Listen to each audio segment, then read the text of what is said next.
Homemade crumbs are going to taste better. You'll save money. Don't leave crumbs. Let's make breadcrumbs.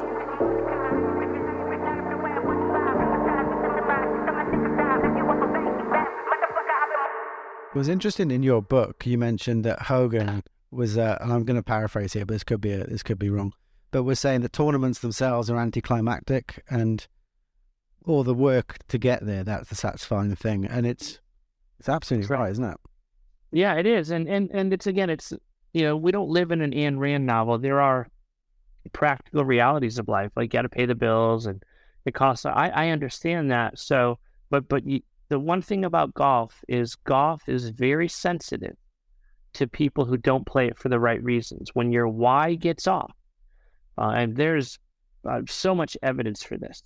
Because what happens, think of it this way, if your goal in golf is to impress somebody, right? It's not about golf, it's not about playing the game, it's about making an impression on a person. Okay, so let's say you go out on the first hole and you play badly, you make a double bogey or a triple bogey. What emotion are you likely to feel if your goal is to impress someone and you make a triple bogey? What's your emotion going to be? Pretty pissed off. Pretty shitty. Embarrassed as well, yeah. Embarrassed, yeah. Embarrassed, right? Embarrassed and angry. So let's talk about anger and embarrassment, which on our profile are two of the bad reactions, embarrassment being the worst.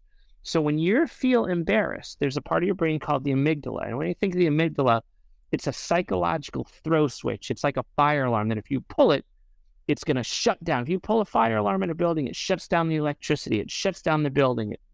Everything shuts down. That's how embarrassment is in the brain. If you're embarrassed to talk to a pretty girl, like you can't even articulate words. If you're embarrassed to speak in front of a crowd, any time embarrassed enters itself into the brain, you cannot do a simple task. And golf is the same way. There's no such thing as a golf swing good enough that a golfer can execute it regularly with the fear of embarrassment. So ego golf, right, the why, leads to the reaction of embarrassment, which leads to the amygdala firing, which creates a physiological arousal, which kills your golf swing. And so you realize the way the dominoes fall, that the why sets off a series of events that you're either going to be a fearless golfer or you're going to play tentative golf with a lot of self-doubt because you're afraid of what people are going to think of you. So going back to the Justin Rose story, really hundreds of golfers that I've worked with, once we get our why lined up, results happen pretty quickly. Justin Rose won, so 9 years with no wins. He won 21 days after the first time we met, and then he won 10 days after that again.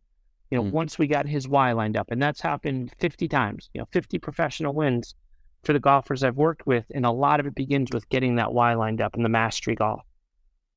And is there a tip or some kind of practical method you could maybe give our listeners in terms of how they can go about discovering their why? Do you think sort of journaling or just trying to write themselves a kind of essay of sorts to try and figure out why they play the game, something as simple as that, can actually lead you down that path of self-discovery that will allow you to align these things better? Yeah, and I write about that in both Fearless Golf and Golf Flow. But it's different for everybody. But so long as all you have to do is really understand the difference, right, of mastery versus ego. Yeah, I got to tell you that the old saying about when you live your life seeking the approval of others, like that's a killer to happiness. Because think of like Hollywood people in Hollywood who start to believe their own press, right? And all of a sudden you're attaching your well-being to the opinion of other people. So you have these people who are rich and they're famous and they're beautiful people and they're largely depressed, oftentimes suicidal, and abusing a lot of drugs. And you wonder, how could somebody have beauty, fame, wealth, and be miserable and depressed? Well, because they exchanged their love of performing for the need of approval. And then when you do that, you're a prisoner. And then all of a sudden a critic says something bad about you, and all of a sudden you're miserable. I won't tell you the name of the golfer. I'll tell you, there's a golfer who I was talking for our first conversation, and I said, hey, listen, you've won this many majors, and this is the profile of your life. Scale 1 to 10, how happy are you? And he said, I would say a 6. I said, a 6? If you're a 6, then what am I supposed to be? Like, what are the rest of us supposed to be? You're a decorated major champion. You've got this life.